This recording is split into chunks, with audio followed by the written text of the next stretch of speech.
Okay. Okay, cool.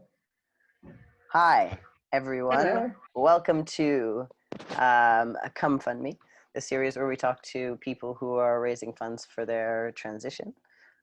Today we're talking with Christopher. Say hello. Hello. I'm Chris. Nice to see you. Yeah. How's it been? How are you finding all this lockdown? What is your life like? Well, yeah. No. Well, see, I've got a dog in the house, so it's like a good excuse. I can take him for a walk. So yeah. No, I'm lucky on that aspect. And we're at like where I am. It's quite foresty, not foresty. Like there's a lot of farmer fields, etc. So it's out of the way a bit, and it's not too crowded. So yeah. No, I get out, which I'm very thankful for. Sounds So nice. yeah. No, And I'm lucky though. it's a sort of you've had a lot of changes even what whilst the pandemic has been going on. You've had some big sort of life-changing experiences going down. Do you want to tell me about what happened last September?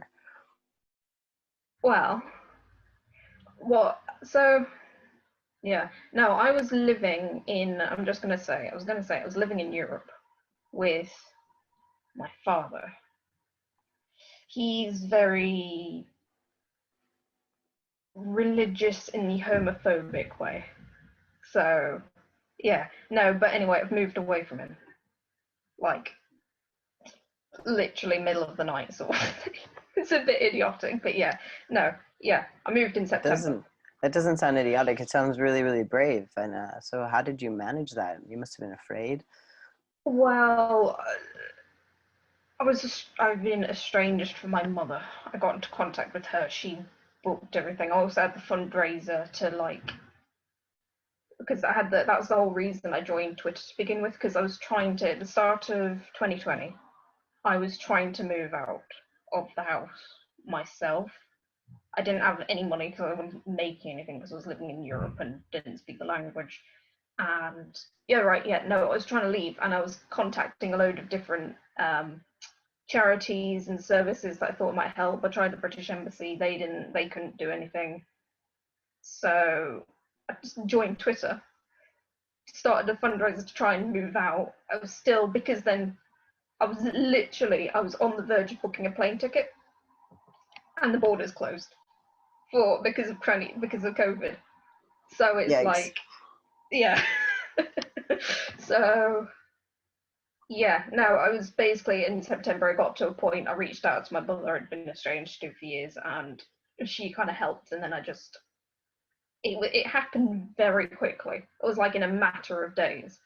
I contacted her, and then like a couple of days later, flight was booked, and I packed one bag and left. So Wow. middle of the night.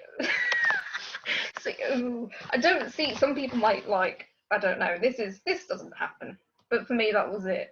So I'm still processing that, and I'm still, yeah. You seem like you're all right, or how do you feel? I mean, that sounds quite traumatic. It is. It's my way of dealing with it is I'm laughing a lot, so that's like me being anxious. It's kind of in general life, it's kind of in a box that I don't deal with. So it's over there. I'll get to eventually and deal with it all. But then also help talking about it blankly can also help for me, I think. So yeah, Yeah. bit different. I don't know. Okay. And so now, when you arrived back in the UK, you've got you've got your mother, I imagine, who's there for you, and have you got friends because you've been living in Europe for so long? Were there people here for you to be able to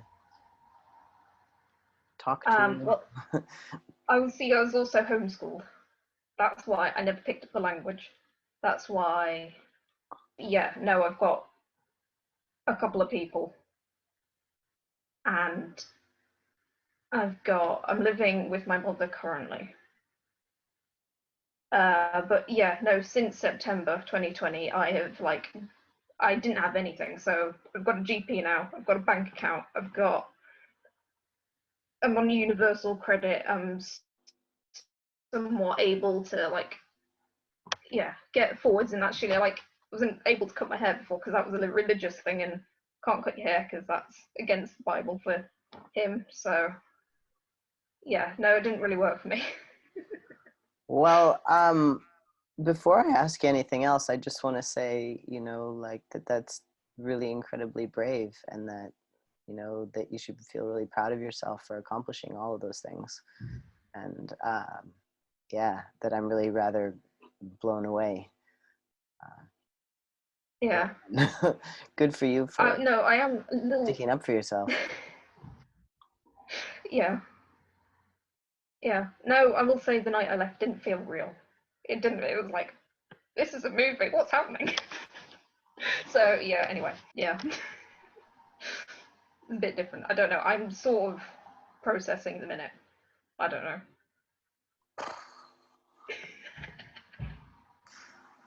Wow. Oh dear. Okay, so you know, you've alluded to this. It's a lot. Well, no, it is. You've alluded to this some. So you grew up in Europe and you were homeschooled. Why don't you tell me Yeah. a little bit about your childhood, how you came to, I mean, obviously you were born into this set of circumstances, but sort of tell me how your childhood came to pass, what that was like for you, sort of conditions that you were in before. Yeah. How I remember being as a kid is that I was a people pleaser. I wanted to please people. Like I kind of fell into the role of it was well, okay, here's an example. As a kid, if I was talking to my father, my favorite color was pink. If I was talking to my best friend, it was purple, and if I was talking to my stepbrother, it was dark blue. So it's that kind of thing. I wasn't really. I just wanted to make people happy, and I was very touchy feeling. Let me give you a hug. Let me play. Let's. It was quite loud and just wanted to make everyone happy, sort of thing. So I did fall into that role. Um, and then I also had like some siblings that I kind of ended up like looking after quite a bit. So that falls more into also again being the protective um, carer sort of role as well. Which being trans, it took me a while to get over that because I was thinking, oh, but that's not a masculine thing. I wouldn't have done that. But then at the same time, you're human. You've got empathy. You're gonna look after this kid or help this kid or whatever if you can. So it's like, yeah, I like to think that as trans guys that we're really well positioned to be able to say, no, that's a ridiculous standard and I'm not going to adhere yeah, to it and I'm not going to uphold it and I'm going to yeah, model a different way of being man. yeah. No, exactly. I can, yeah, That's not to make light of the situation that you were in, that you like to laugh about. yeah. Well, it's my way of disconnecting myself. That's kind of how I deal with things. It's your It's like, coping mechanism. yeah, no, it's like it's also in a way that I've disconnected from the kid I was because that person was like very feminine. I okay, in the same way, that's actually something I've only recently come to terms with. I'm actually quite feminine. I'm not a girl though. That is like no, I'm not. I want to be able to like if I could, I'd wear a skirt as long as I can't in this body. If I looked like how I wanted to, I could and I'd be fine. So it's like that sort of thing. It's like you said with the Goals. yeah, no, exactly. I get that. So I have a whole box full of clothing that I won't allow myself to wear right now because I'm afraid of being misgendered. But that at some yeah, no, point in the exactly. future, you know, after top surgery, after this, after that, you know, after more facial hair, that I'd be much more comfortable wearing, and then I would be happy to express, and like overjoyed to express. Yeah, Yes, yeah, no, I get that. exactly. Yeah, no, exactly. It's just it's having that because in the media, femininity or men being feminine, that's always displayed as being weak or something along those lines. And it's just like, no, I'm not gonna hold your standards of masculinity. You're That here, just seems a bit idiotic. definitely. Chuck them aside. We don't. They. I mean, they needed serious updating anyway. Yeah, Okay. Well, okay. So then now you've got to the UK and you said, you know, there's some things that you've set aside that you're going to deal with later. And then you've, you know, you found yourself then faced with the next gauntlet that all of us who are sort of early in our transition are facing now in the NHS, which is the GIC wait times. Yeah. So why don't you tell me about going to your GP, about figuring out about the wait times, about all that kind of stuff. Um, so like in my head, I kind of feel like I've already rated the 4 years that it is to have to wait to even get there, which is so that's in a sense it was brought. See, it's because I was filling out everything. It's already like put there like okay, transgender. That's already been through the doctor when I signed up to them, GP. Um, they won't. I don't know. No, I will say I did actually get my GP to like sign my Dean fold, and he was fine with that. And then I was trying to because I finding like the process because like it's kind of like before it didn't feel like okay this is going to happen anytime soon, so I didn't really look too much into starting hormone replacement therapy. But then it's like okay right shit I'm in the UK, I'm not going to wait for anyone else anymore, I've done that. So yeah, no, the waiting times are ridiculous. And just trying to find out like direct information, like okay, you do this and then this and then this. There's no like full step process. It's like you just kind of have to muddle through. At least I have. So yeah, currently I think I'm getting diagnosed with gender dysphoria in March, and then I can go through the London Transgender Clinic, and I need to get blood tests first. I called them about that recently, and then I can get a prescription, and then I can actually go. So it's a bit of a long-winded process, Yes. and having to muddle through it is just yeah. So you've got an appointment for a private clinic in March then? Yes, and that's kind of what currently my fundraiser is, just to get on hormone replacement therapy, and it's just for the year because the therapist is like so much for like an hour session, and then it's there might be another follow-up session which is another mix of money, so it's like yeah. It adds up, and then the blood test, and then the prescription Yeah, itself, and then paying for it monthly. It all adds up. yeah. And so this is what you're raising money for. You're raising money to pay for all that, so that you can Yes, start yeah, the hormones while you wait for a spot on the GIC, which is an endless process. yeah. Well, no, it's kind of I'm trying to deal with things one at a time almost. So I'll get on. So I was it was half in mind of do I just do top surgery is about 500. I haven't looked at direct five, It, not 500, I have bad news for you. like It's not five even grand, five. isn't it? It's more. Unfortunately, it's gone up drastically during COVID, and it's in the UK Oh, these days. okay. It's running around 8. Yeah, sorry. Sorry to be the bearer of these Brilliant. ill news. Okay. But and I mean, I don't know how you Right. feel Okay. about this, but a lot of guys actually go to different places in Europe to get Yeah. it. Okay. Ah. Right. Like you Gotcha. can get it done in France for about 5,000 euros, which is a little bit less, or you can go to Poland. The last I checked, it was about 3,000 pounds in Poland. So there are other options that people go But with. then it's like COVID still needs to go so you can actually travel. That's Yeah. also another like Well, conceivably, that's all step going on to it. change by autumn, and I mean, which one of us is going to Well, be ready to do it before autumn anyway? well, no, that's true. But like still, Yeah, I think that you're uh, right. I think that you're right in terms of waiting time. Probably all these doctors are going to be booked up because everything will have gummed up the works yeah, previously. So people who had booked before will be on long waiting lists afterwards, etc., yeah. etc. No, I have heard it's about four years. So I'm Yeah, bad.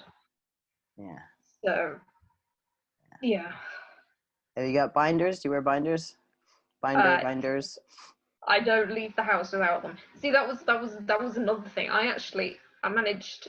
I had one friend in the UK that didn't. They weren't happy about it, but they did. I sent the binder to them, and they sent it to me in Europe. And so I had one binder. I've still Wow. got it like worn out of like Yeah. there's like huge fucking holes in it. Yeah. But no, since I've moved, I've managed to get a few. So now I'm like, I can circle between. Yeah, it's good to just have more than between the one. clean ones. It's good to have more than one so you can rotate them a bit, because you can end up wearing them quite a bit of your life, can't you? If you ever want Yes. to leave the house, like you said, you want to leave the house, me, if I want to do a Zoom call, your binder on. Yes. Yes. No, everything is always on. Yeah, definitely. I get not that. not healthy, but I mean, I will say, as a brand, GC2B, they seem to be, from what I've found, they're like the comfiest. They're definitely the most popular from what I can gather. Yeah, Yeah. I can tell why. So you've got your funding set up, and but then now one thing that we also sort of barely skimmed past ever so slightly was that in terms of friendships, because you were moved to Europe as a child, as a Yeah, small child, yeah. that you mostly have had online friends. So can you Uh, tell me a little bit about your online community, how you came to find it, what it consists of, yeah. and that kind of thing? Well, see, for me, I don't know. It wasn't. I've always struggled even like online. I've spent a lot of time online, and I've never really managed to make like proper friends that we like talk privately or whatever. But it's more of like part of the community as like a whole, if that makes sense. So it's kind of ironic. Well, what I did was, I think I was 16. I joined Avon, which is the asexual. Hang on, asexual visibility. Oh dear, I forgot. I was on there for like a good few years, and I was in the transgender like section, and that was where that community was like where I started trying to discover my gender. Because for me, um, spent a lot of time on YouTube. I saw a lot of LGBTQ creators. Um, I realized, thought like, oh right, okay, I'm not straight. I'm bi, which is the term that I've always felt more comfortable with personally. Um, and then it's like after that I joined Avon, because what happened was I got depressed, unsurprisingly considering the circumstances, and I was like, oh right, I've never found anyone attractive, so I joined Avon. And then I just spent my whole time in the gender, and like kind of through there I went through. Well, the first time I was trying to, like, I didn't really like, for me, I was first like, oh right, I'm agender, or like I don't feel like I have photogender. I've always been a bit not sure about it, or like I've never held fast to like the gender roles. And that is something I've always had, because when I was 8 or 9, I heard the term unisex, and I was like, my immediate thought was like, oh, I'm unisex. In my head, it was like, oh, see, we were talking about bicycles, and someone said, oh, it's a unisex bicycle, we need to see that it's both sexes. And I was like, oh, I'm unisex. I'm a unisex bicycle. It's ironically, it's perfect. So, Oh, that's really sweet. yeah. So it's kind of, from there, it's kind of, yeah. No, I've always had a way of going to the people, like, whenever I did have, like, we're in circles of people, my habit was, like, unconsciously, was to try and make friends with people who kind of stood out a bit more. Um, so, so we never, like, because I didn't really do contact, I didn't emails or telephones or whatever, so it was all like just on that day or wherever I met them, but it was always like I wanted to talk to people. And yeah, I didn't like, I wasn't, nothing was like directly gendered for me, because mine is my pink bedroom, which is, as I said, me being more people pleaser, because it's like, oh, pink, that's what girls like, pink bedroom with hearts all over the walls. I mean, I love pink, but it's neither here nor there. But I can imagine how it would be a bit. It could be Yeah, a disguise yeah, of no, sorts. that is, yeah, no, that's literally kind of what it is. It's kind of like I was acting away. It wasn't me. It was like, this is me, and then like I'm behind it. Yeah.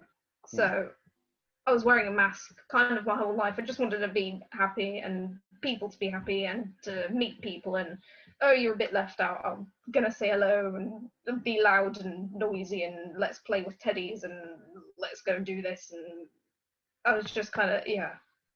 So It's fascinating, isn't it? Because gender, I mean, I think that as a human experience, the human experience of gender is a journey regardless. Like, you know, as kids, even cisgender people who, who, you know, more comfortably fit into their gender, yeah, still have a process of discovering what that really means to, and how it applies to them, because everybody is yeah, an individual.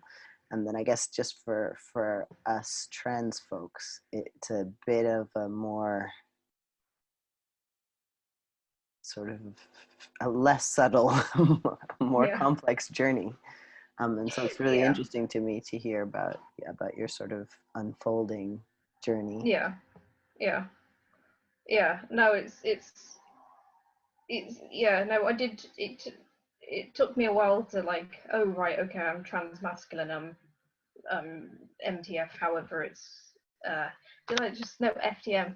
Did I I think of that as a porno term anyway. It doesn't. I think of it as yeah. it's a weird one, because like the only place I ever see it written is either by chasers or in pornography, and so I'm just like I've shied right away from that term. Yeah, but no, Is it, it is interesting how it's changed because I've been kind of hanging out in like the queer community in some form since I was 14. Oh, that was another thing. When I was 14 or 15, I've forgotten much, but I saw this video of people getting dressed up as drag kings, and I was like, oh, can I do that all the time? Can I be magic. your brother? Can I? Yeah, I'll be a drag king all the time. That'll be fun.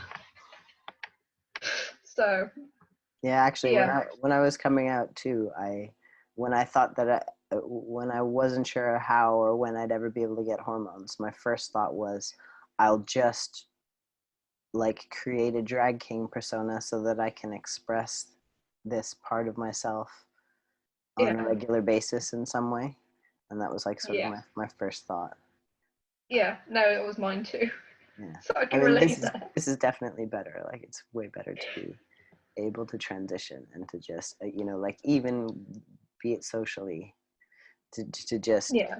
it's way better to be able to like fully be rather than to costume be. Did you ever do drag? Have you ever do you have No. Well, I was 14 at the time and living in Europe. So I might do in the future. Never know. Never say never. I did it a couple of times many years ago Yeah. in my 20s sort of. I did drag a few times, and what was most interesting to me is how people reacted to me um, Okay. in drag. Like it was like super magnetic. Like I had friends of mine who had never expressed an interest before suddenly sort of mauling me, and I'm like, what is this? What is? I think it's just like I was getting closer to the core of who I am. And Yeah. then um, maybe about 4 years ago, I did girl drag the other way. There was this Okay. drag Yeah. night for lesbians. There was Yeah. this like lesbian night, and it was drag themed.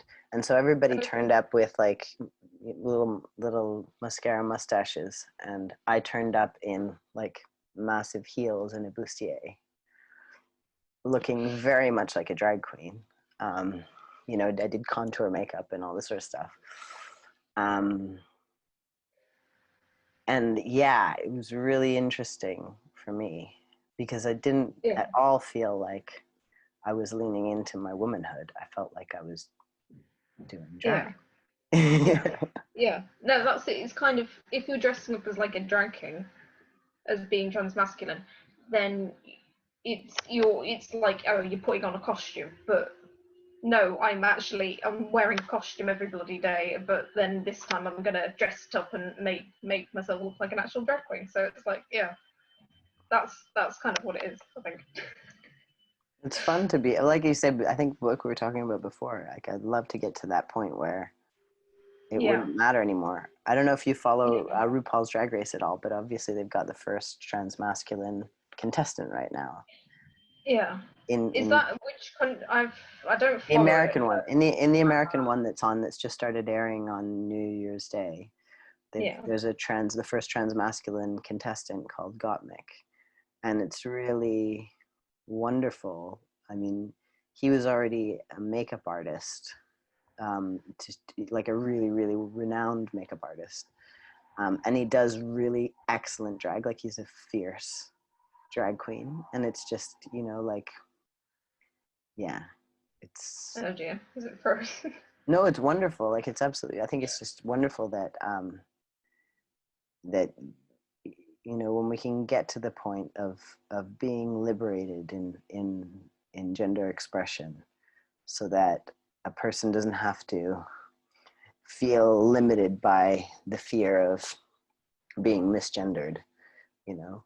And there was a really interesting conversation that he had with one of the other contestants where he was talking about how he uses she, her pronouns when he's in Yeah. drag, and uses he, him pronouns when he's out of drag, like a lot of the other guys there, Yeah. And yeah, it's really cool. I like Gottmik. I might have to look into it then, Yeah, because check it yeah, out. I mean, I you could think even just watch clips, if you want on YouTube. You yeah, can probably find yeah. some clips. Gottmik, It's Gotmik. yeah. No, it's kind of what it is. What I also love about the like this community is just people being happy who they are. It's just it having now actually finally myself being able to properly like express myself even just in the way I dress. It is absolute gender euphoria, and it just makes you so happy, and also being able to see people experience that as well is just there's something about it that's just absolutely It is. yeah. It is really nice. I mean, for me, it's really nice to see you like grinning like you are, describing it. You know, Yeah. I mean, I get that feeling, of your liberation Yeah. by the way that it makes Yeah. you light up Yeah. to describe the process. Yeah. Yeah. No, I looked, well, as I said, I was doing my passport, and looking at my old photo. In that, I had long hair. My hair was always tied up. It's been like that for years. I am actually somewhat. I've got like a patch that's balding because of how much I have my hair tied up. But it's like exactly. I'm not even on testosterone yet, and it's already happening.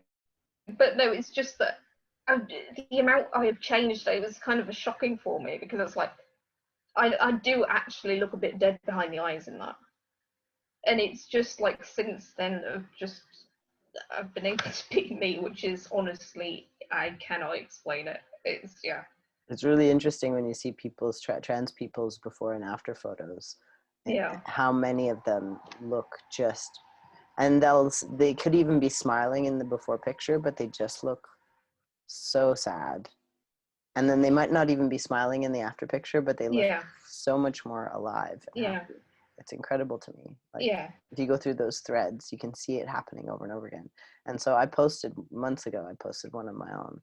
And I had never noticed before that was the case, but that I just looked Yeah. super depressed. And I started looking through my old photos, and I just looked Yeah. super depressed. And then I looked at my new ones, and even if I'm pulling little faces and whatever, I just look way happier. Just because there's just this incredible weight that comes away from you when you're allowed to just be yourself, and you just sort of start to embody your whole body rather than just living somewhere down in your gut or your shoes. Your story it's very interesting, and a bit heartbreaking in places, uh, and I Oh think dear. you're pretty amazing, and that you're at a really interesting and exciting point in that story as well, you know. Yeah. And I mean, my heart goes out to you, and I want to see you succeed in what you're trying to do. I want to see you Yeah. get your Thank you. hormones, and I want to see you establish yourself in a new life here in the UK, which is a big return to Yeah. home. You get to return to yourself. You get to be introduced to yourself as Yeah. you return No. home. Yeah. It's really interesting. Um, It is honestly. Yeah. You hit so, the nail on the head with that. I think. Okay. So before you left the UK, Yeah. you were living on a boat? Yes. Okay. Tell me. Well, we were living on a boat. There are bits of there are bits about it that I miss, and bits that I'm glad I've never. That okay, that's over and done with, because it was like a huge yacht, and the problem is it's a boat. It's in water. Everything's very mouldy and damp, which is the not great bits of it. It's also cramped.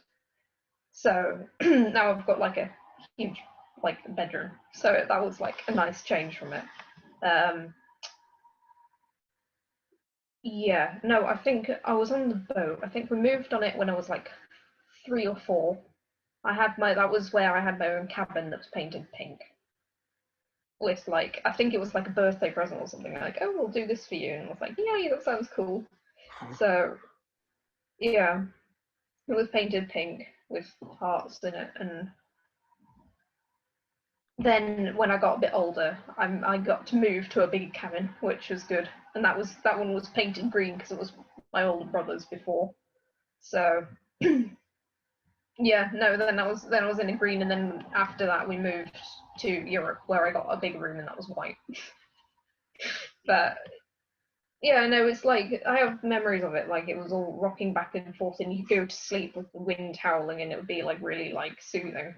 So it's still like I like that because it's like being rocked to sleep, which is nice. And then it's also some of it's like hectic because the tides are moving up and down. You're having to sort the electricity out every other day, fill up the water tanks. There's all these chores that had to be done because you're living on a boat. Some proper life experience in the future. You'll Yeah. be well qualified to do boating things. Do you know how to do Well, it mooring and was. all that kind of stuff? Can you We drive a didn't. boat? No, I can't. But I think I remember a good few knots, Oh, cool. and like, yeah, because that was a task I was set. I needed to be able to do these knots in case of an emergency sort of thing, and everything needed to be. That was the other thing. Everything needed to be like strapped down so that Ship like shape the in TV Bristol was strapped fashion. down. Yeah, pretty much. So yeah, no, we didn't move around that much on the boat.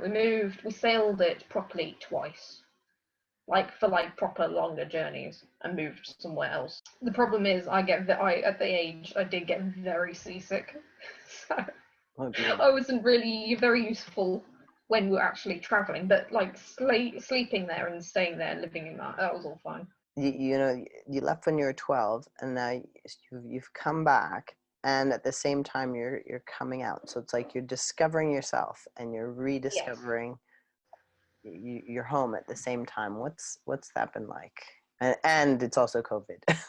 Yeah. Well, I think the COVID has been. Well. You have to. I don't know. You have to look on the bright side.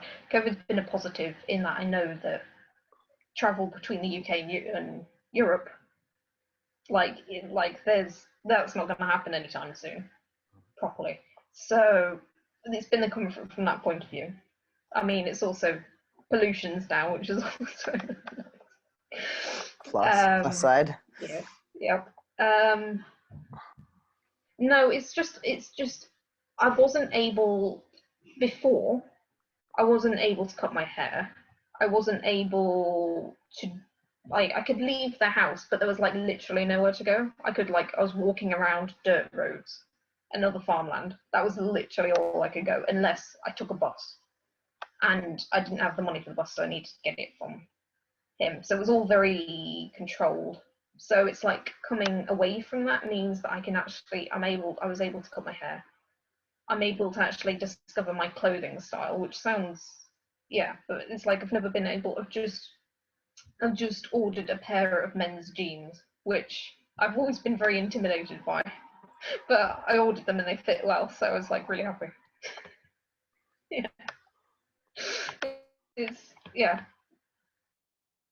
And it's like, yeah, no, just even seeing my driver's license with like my name on it, it's just like it's my name. It's just it's yeah, yeah. No, it's absolutely. It just makes me happy.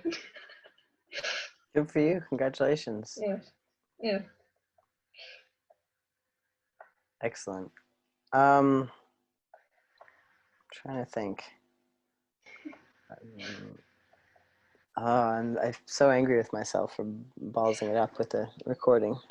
Uh, It's because when it turned on, it was in record. I didn't realize that. So when I hit the button, I turned it off instead of turning it yeah, yeah. on. I will say, there was something. There was a couple of things that I want to touch on.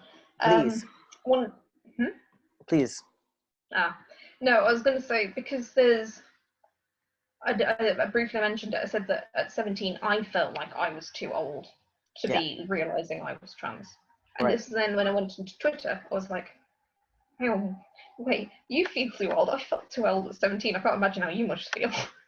Because it's all the narratives that you see in like documentaries and sort of thing. People are like, oh, I've known since I was a kid. Oh, this is how I was acting as a kid. I said to my mother or whatever that I wanted to be a boy, and so it's like for me, it took me a while to get over that because it's like, as I said, I was a people pleaser. I wanted to fill that role. I wanted to make people happy.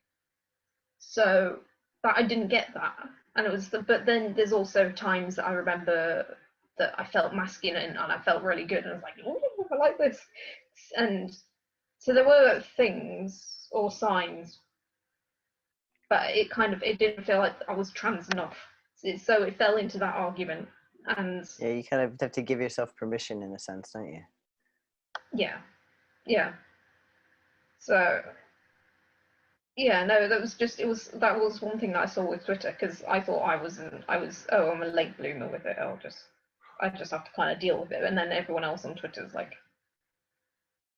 right, look, we're only just been able to do that now, which I think that also for me it says that then society is also being a little bit more open, which I think is absolutely fantastic. So yeah, Absolutely necessary. And exactly. um, yeah, I mean, I think our people have suffered enough, Exactly. and that things are changing for the better is overdue and Yeah. very necessary. And it's continuing to be a struggle, obviously, and there are forces that oppose us, unfortunately. But one thing that they can never do is stop us from existing. Yeah. Oh, I And mean, with yeah. regards to what you were saying about, too late, too early, I strongly believe that it's just a very highly individual journey, and that whenever Exactly. you do it is the perfect time. Yeah. Well, If you it have to works do it in for your you, own time. definitely. You can only do it in your own time and at your own pace. Mm. I guess obviously there's a laugh in that because right here, right now in the UK, Yeah. in terms of pacing, a lot of us aren't really given an option. Yeah. And we Yeah. have to wait and we have to go slowly Yep. because we don't have any choice in the matter. Yeah. Um, Yeah.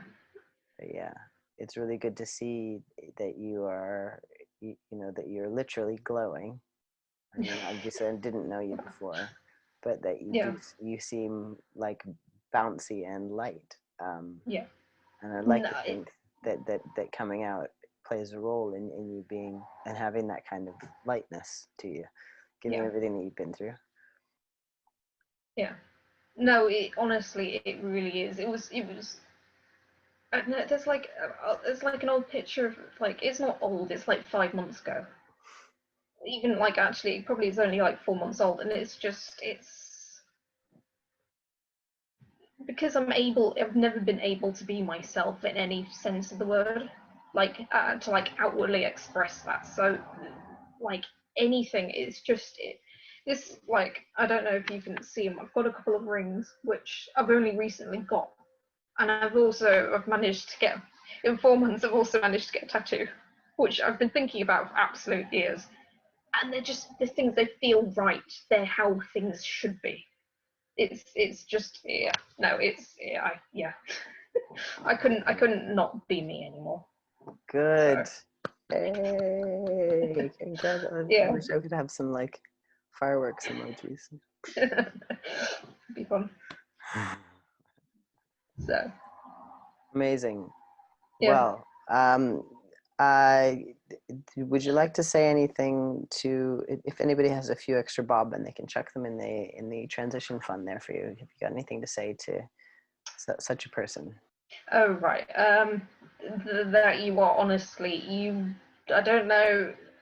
I don't know quite. It sounds idiotic, but seriously, it is helping me so much because it's support and helping me become actually even more me, which is that is just that means so much. It really it does because you're showing that you can like helping someone, and that is something I want to be able to do myself, and being able to one day return and give something back to the community and being able to do that sometime when I can. I don't know how to say it. Just I want to be able to give back, and I want to be able to get to a point where I can give back. So yeah, thank you for everything, and also thank you for everyone on Twitter who supported me before, because I couldn't have actually moved or gotten out if I hadn't had that fundraiser. So from Twitter, and I've already had so much support with that, and it's just yeah, no, it is yeah. Yeah, no, I'm thankful, very thankful. So That's lovely. yeah, yeah. Well, I would like to thank everyone who's taken the time to join us today to watch and hear Chris's story. It's really lovely of you to join us. Thank you so much for being so generous telling your story to us, Chris. No, And thank you for the platform, honestly.